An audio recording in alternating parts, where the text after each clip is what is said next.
Hi, how's everybody going?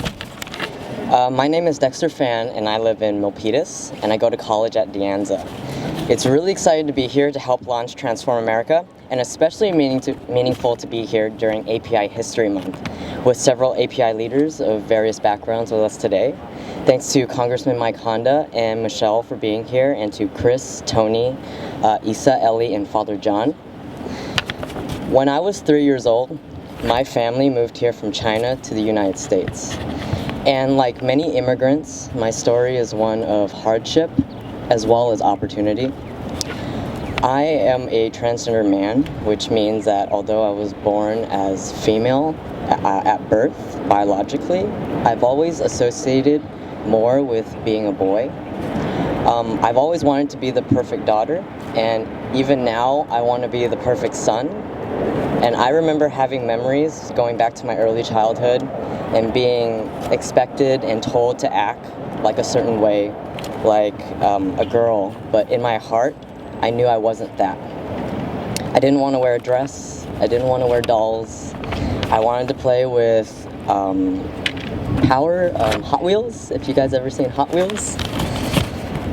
My family was really traditional in a lot of ways. We're traditional Chinese American.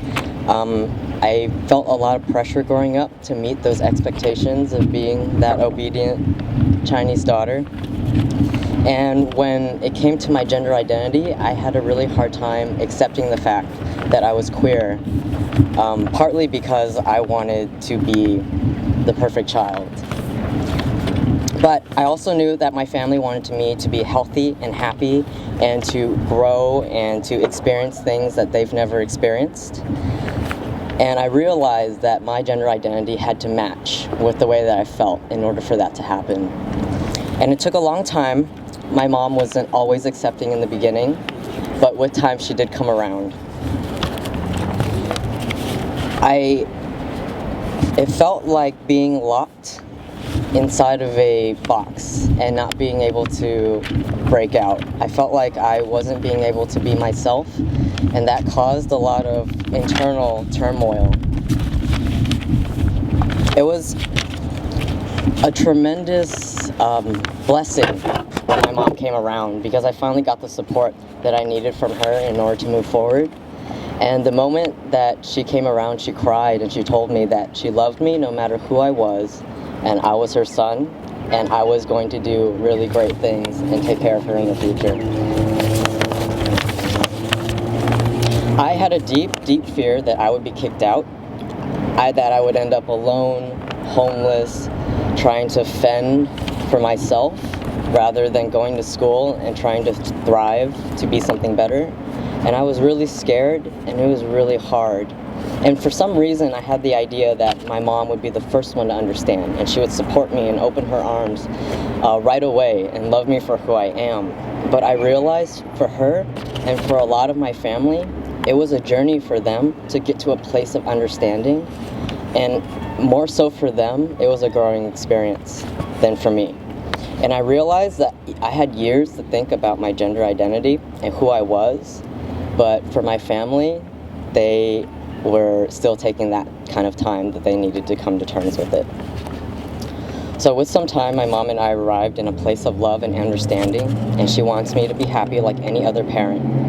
And I believe that's what effort really is about, to be able to open your mind even though you're scared of the unknown, to accept the things you don't understand, and to grow and become a loving and more understanding person.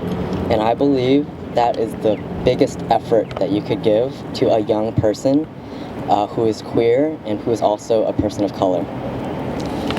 My stories are so similar to many of the queer, gender non-conforming kids out there, especially youth. But I had the fortune of being born or moving to an area where it's more accepting, and I had the fortune of not being afraid of going into public restrooms, and I had the fortune of not being afraid when I go to class and I raise my hand to answer that one math question that nobody knows and only I do.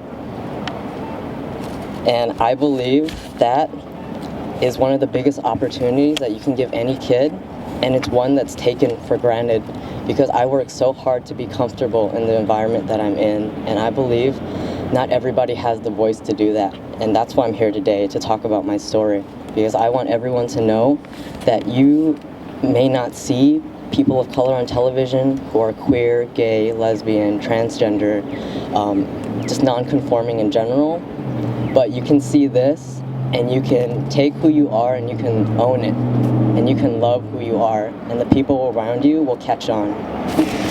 Thank you.